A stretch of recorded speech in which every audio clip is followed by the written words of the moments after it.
Okay, what we're going to be learning, maybe take 1 or 2 days. We're going to be learning a Maamar of the Rebbe, a short Maamar on Zachar. It's from the year Tuf Shin Mem Zayin, 1987, short Maamar. So the Maamar says, the pasuk says, Zachar es asher Asa Lecha Amalek b'derech b'tzeis Mitzrayim. Remember what Amalek did to you on your way when you left Mitzrayim. So there's an emphasis on everything, not just what Amalek did to you, but what they did to you when you left Egypt. And the pasuk continues, and therefore timcha Zachar Amalek, we have to erase any memory of Amalek's existence. Leisishkach, don't forget. So Zachar leisishkach. Zachar is the mitzvah saseh. Leisishkach is the leisaseh. Do not forget. We do idea kavizah. So we know the questions that are asked. The hine mitzvah zuhi mitzvah tmidus. The mitzvah has to be a mitzvah that's everlasting. If that's the case, then one has to ask the question. Why do you have to remember what Malik did so many years later? I mean, they did it 3,300 plus years ago when we left Egypt, which is a long time ago. Another question is, why is it important to know when they approached the Jewish people? And if they approached us at another point, it would be different. So from there we see clearly that the war against Amalek is connected to the concept, to the idea of leaving Egypt. So the Rebbe explains based on the Torah of this week in Parashat Tzasava, and also the Maamar in Parashat Zachar, similar to the Maamar we learned this morning from the Tzitz on the idea of Amalek. It's a battle of Hashem against Amalek in every generation. Every generation, there is a battle with Amalek, and it's not an Amalek necessarily as a people, as a nation, separate from the Jewish people, but there's a fight within Amalek, like we learned this morning, in every Jewish person, they have within themselves the klipa, the concept, the message, the voice of Amalek, and it's a battle. And now we start to get a picture of why the fight of and the necessity of destroying Amalek is connected to leaving Egypt. Why? What does he mean? The Rebbe says, just like one has to remember every day leaving Egypt. It's not just one time, twice a day when we say the Shema, but day and night, like we learn in the Mishnah's brachas. And including in that is the whole exodus of Egypt, i.e., also the splitting of the Red Sea, as it's brought down in Sfarim, so too, if you're leaving Egypt every day, so like we learned many times, Alter Rebbe writes, every day a person has the view that they're leaving Egypt, and the Rebbe says this is twice a day, including all the components of leaving Egypt, meaning Kriyas Yamsuf, etc., the splitting of the Red Sea. So just like then, when you left Egypt, there was an idea that Amalek comes to fight at that moment specifically. So therefore, there's also the concept of Amalek fighting every person at every moment, at every time you're leaving Egypt. Leaving Egypt comes together with fighting Amalek. Amalek comes to attack when one leaves Egypt. We leave Egypt every day, twice a day, morning and evening, and we're constantly struggling with Amalek while we're doing the concept of Yetzias Mitzrayim, getting out of our Meitzar Mugvum, getting out of our limitations. What's this mean? We're in the days like this. Avoid this Adam in our service of God. Why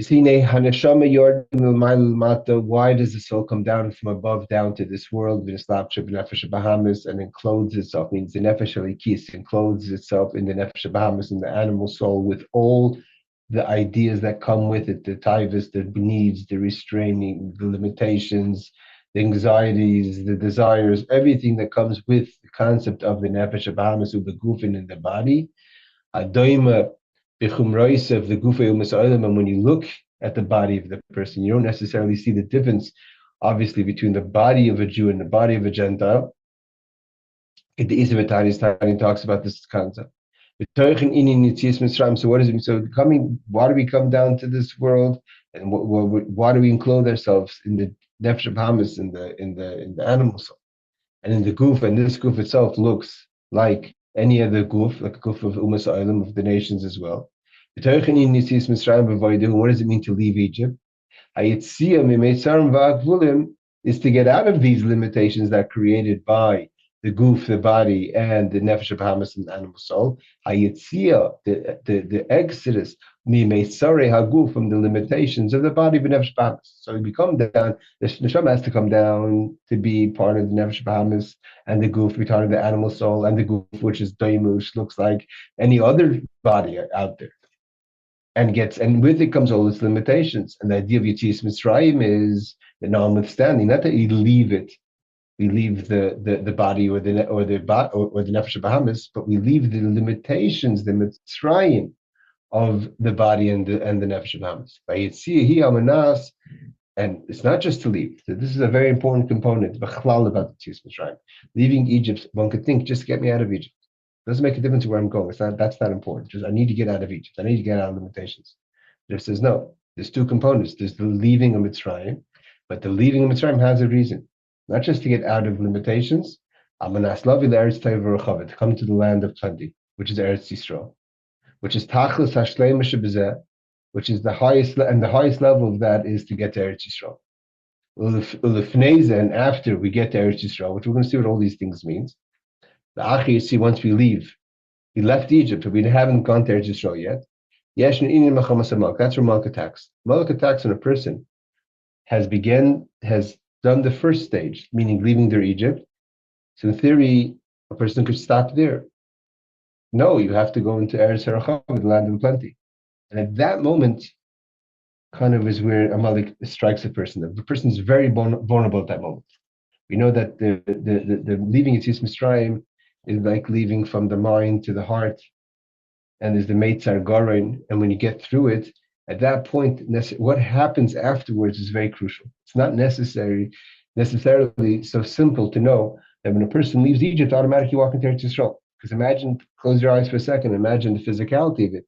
You're in Egypt, you're in slavery, and you just leave. So let me just stay in the desert. Let me just get out. I'm out. That's what's important. But going to Eretz Canaan afterwards, Eretz Archava, means that not just that I'm leaving Egypt, but there's a purpose here, and that's where Malek says, "Who says you have to have a purpose?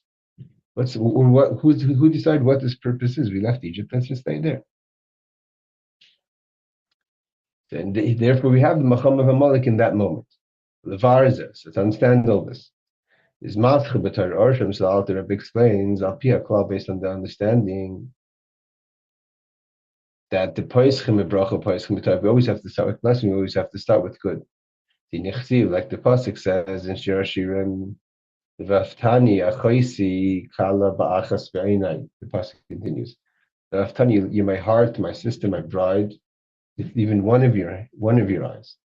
In Knesset Yisrael, Shimok and Neshamas Yisrael, the gathering place of the souls of Israel, which is the source of each individual soul, is called Lev. That's the heart. Shekamoisha Lev, just like the heart to Mishkan Kli Kibul Chachaim Yikari, just like the heart is where the life, the person's being alive, the blood pumps through the heart. And from the heart it spreads to the rest of the body. Like it says, Liba Polig Lukulishaif, and the heart pumps through all the different various arteries. Kach Mokar Neshamas Yisrael, so to the place where the resting place of the Jewish people are, which is called the Lev, the heart. Nikrib Shem Knesset Yisrael, V'hi B'chinas Lev, is like the heart, because through there flows all the vitality of the Jewish people. What does it mean, the Lev? The Lev, the Rebbe says, again, this is a short Maamar, so this is Nekudas. It's Nekudas, it's pointed. And Yisrael Gufa, it's the Lev, is the Atzmus and Nefesh Musa. The essence of the heart is where the Knesset Yisrael is. That's where the concentrated fullness of the soul is, where it's in the heart, and it gets pushed through its functionality, like life from the heart pushes through life through the functionality of the body. That is, in my heart, it's with one eye, meaning, what does it mean? Achas means that there's that concept in this essence, in the essential of the heart, is the concept of echad. And echad is the oneness of the Jewish person, the essence of the soul. Some people call it the pintel yid, the essential Jew. Maamar Bob Chavakuk, like it's brought down, the Chavakuk, the prophet, the midan al-achas, and he put, this was discussed recently in Tanya, he puts the entire concept of Torah mitzvahs and one idea, like it says, the tzaddik Emunah yichya, the tzaddik lives with one's Emunah. The Emunah, which is the idea of the essential, the essence of the Yid, has a belief in God. The Maminim, B'nei Maminim, that's the achas, that's the one thing. And from that comes all the details. What does it mean within the heart, my sister, my bride, in the oneness of the essence, the essential Jew? And that's in the heart. The belief a Yid has in God and the oneness of God that's like the point, that's the nekuda, that's the point of the heart, the point of our vitality, which we said the heart is the receptacle of all the life, and from there it spreads in the functionality of the body, livaftani, within my heart. But it's not enough to stay in your heart. You have to bring it into functionality. It has to go to the rest of the body. One has to push this belief, this emunah we have in Hashem, into the other functionalities. So just like in the physical body, there is the ability to see and to listen and to understand and to do and to run, and all the 248 parts of the body. So too in the spirituality of the person, there's the levels of the eyes, the ears, the mouth, the nose, the hands, the feet. And in there has to be permeated and connected to the emunah. The emunah can't just stay in the heart. And it has to affect in the garments of the person, in their thoughts, speech, and action, which are expressed throughout the different parts of the body. Everything you think should be connected to this emunah achas. Everything you speak should be connected to this emunah achas, and everything you do should be connected to this emunah achas. Not that you're not doing things. Everything that you're doing is permeated with this emunah achas. Like we learned in the Maamar today, in your both sides of your heart, in your soul, and in your being. Until it reaches that in your entire being of your 248 limbs, in your 365 arteries, is that Galus Mitzrayim what's Mitzrayim? Mitzrayim isn't that you don't have the essence of the heart. The essence of the heart is always there, that you can't touch of a Yid. But that itself isn't Galus. It has no revelation. B'chinas kindness is so small. B'chinas Emunah levad, it only is in belief. Doesn't permeate, doesn't break into the mind, to the machshav di'bramaisa. Shezeh hoya eslam b'shleimus. That and the Jewish people had to complete. Why? Where do we see that? That God said to Moshe, the Jewish people are believers, the children of believers, and they expressed that in Egypt before they left Egypt.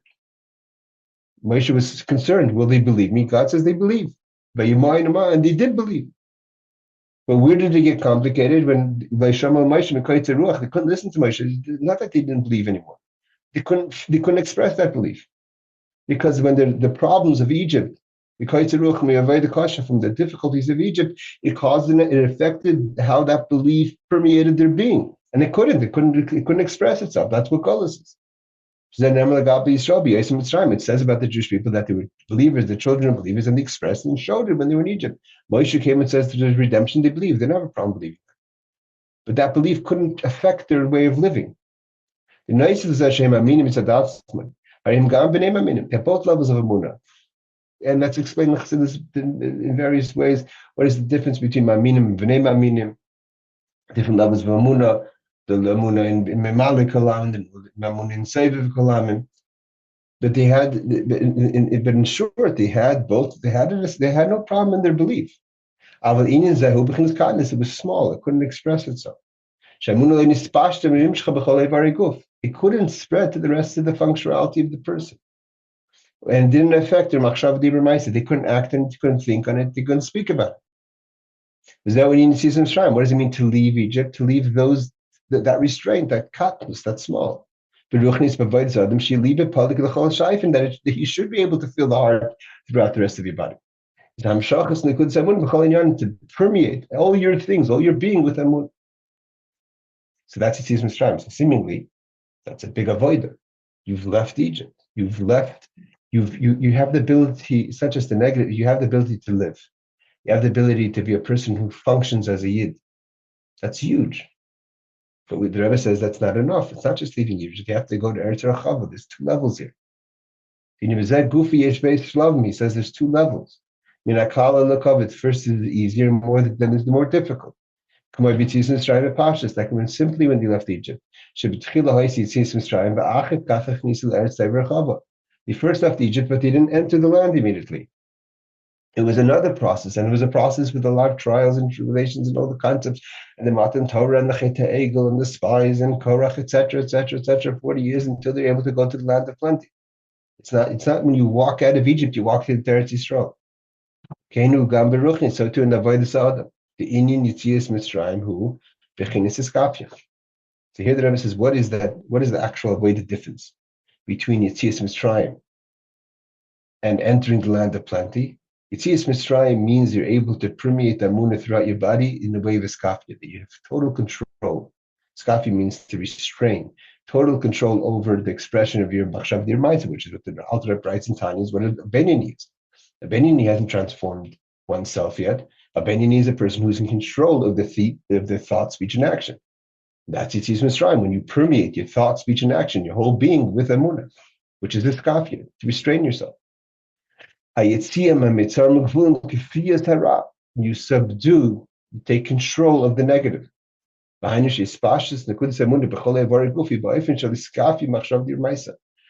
mean that the machshava dibra maisa are permeated with Emunah? It's in a way of iskafya, of control. There's the battles there, the enemies there, but you have it under control, and you're able to permeate them, and you're allowing for your thoughts, speech, and actions to be totally dominated by Emunah.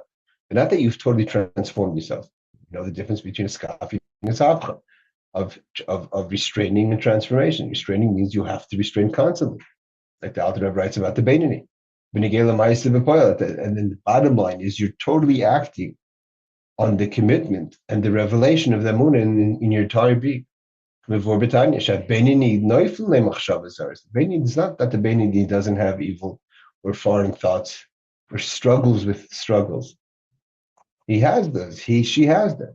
He knows that you have the strategy. You figure it out. You're strong enough to push it away. So what's the next stage? We need ishapcha. Plenty is, there's a difference between being in a meitzar and being in a merchav. Talked about this in many discussions. An ani is in meitzar. You say you help an ani, even if you give an ani everything that he needs or she needs, it's still not ashirus. Why? Because you took it. There's a problem, and you took care of the problem. You haven't transformed the situation. The person is still dependable. Ashirus is another whole level. Harchava is you're thinking large. You're still in a certain level of meitzar when you even leave Mitzrayim. That's why, like the Alter Rebbe brings down, the Rebbe quotes many times. These are the masois. These are the travels of leaving Egypt, because every one of the 42 stages until you get to Eretz Yisrael is leaving Egypt. You're constantly pushing the boundaries of the limitations, because you still require restraining, and you still have a battle. And therefore, yesterday's win is tomorrow's. Yesterday's success is for tomorrow. That's still negative. You still have to push past that and past that every single one of the 42 travels. But when you come into Eretz Rachava, then it's a transformation. Where the actual land itself is good, not that the land is a struggle and enemy. Kulei toiv, all good. Is even more than this, the Rebbe says. Emunah. It's not just that you have this nakuda of belief that's permeating the machshav di maisa, and the shehiba oifen the rechavas. The nakuda itself now is brought. There's no such thing as nakuda. It's only that the nakuda itself is spread through your whole body. The nakuda of Emunah now permeates your machshav di maisa. Shemispashet b'chol prati pratim. It's totally, now that there's no nakuda, it's totally transformed in every single detail of who your being is.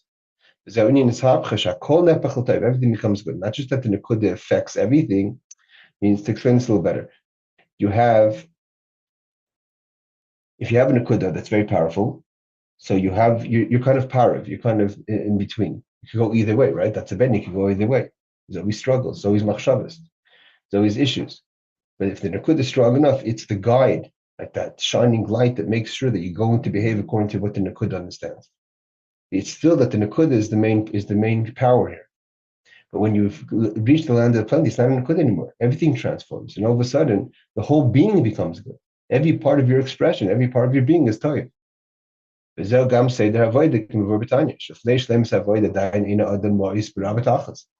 you haven't totally reached the level of the tzaddik, the toivloi, you're still not disgusted by bad because you have a connection to bad. But your actions are totally under control. You're able to control your thoughts, speech, and action like the Beinin can. Then only afterwards you could reach the level like David Melch says that my heart is void of any negativity. Until you totally transform both sides of your heart to be the positive. Okay, we're going to stop. Let's just do this next piece over here. V'hine. What's the difference between Yetzias Mitzrayim and entering the land of Achava, between just having the nekuda that permeates your being and to be totally transformed of a being? It's totally different. When you're running on the nekuda, you're running just on iskafya. It's called, you still see things from behind. Behind is the back. We know the Rebbe is going to focus a lot on the Maamar from Rebbe. That the back, everything's equal. There's no expressions. Just the focus is stay in the program. You don't have the idea yet or the ability yet to see things in each level. That there's an eye, there's a nose, there's the face, right? You see something behind. Oh, you see this is him, this is her, this is a person. Can't see the character, the expression, the look. Say, oh, this person has nice eyes, nice ears, nice nose. You just say that's a person because you always see from behind. There's very little to see. So the Rebbe says this is bechinas acharayim v'avodah bechinas penimis. There's a difference between acharayim and penimis. The avodah iskafya nikra b'shem acharayvaya, like it says in the Maamar, that the avodah of iskafya is just following Hashem. Behind avodah bechinas acharayim v'avad v'loy bechinas penimis. You haven't permeated yet. The Emunah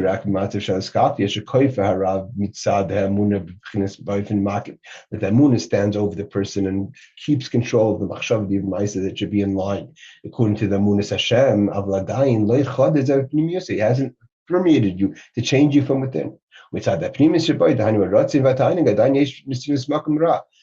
going on inside you? You still have desires, you still have wants, and therefore you still have a connection to bad.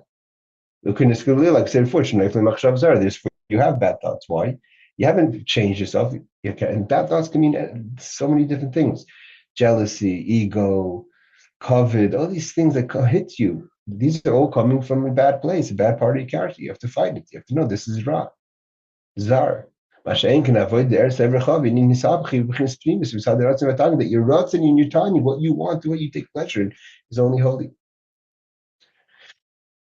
Okay, so the Rebbe is going to continue and stop here, but the Rebbe continues in the Maamar that he goes into explaining that what's Amalek's issue. Mr. Hashem will finish the Maamar tomorrow, but what's Amalek's issue? That's why Amalek comes after Yetzias Mitzrayim, because when you haven't transformed yourself yet, Amalek is saying, 1 second, who says, stay by, the Rebbe in this Maamar says, Amalek says, stay by iskafya.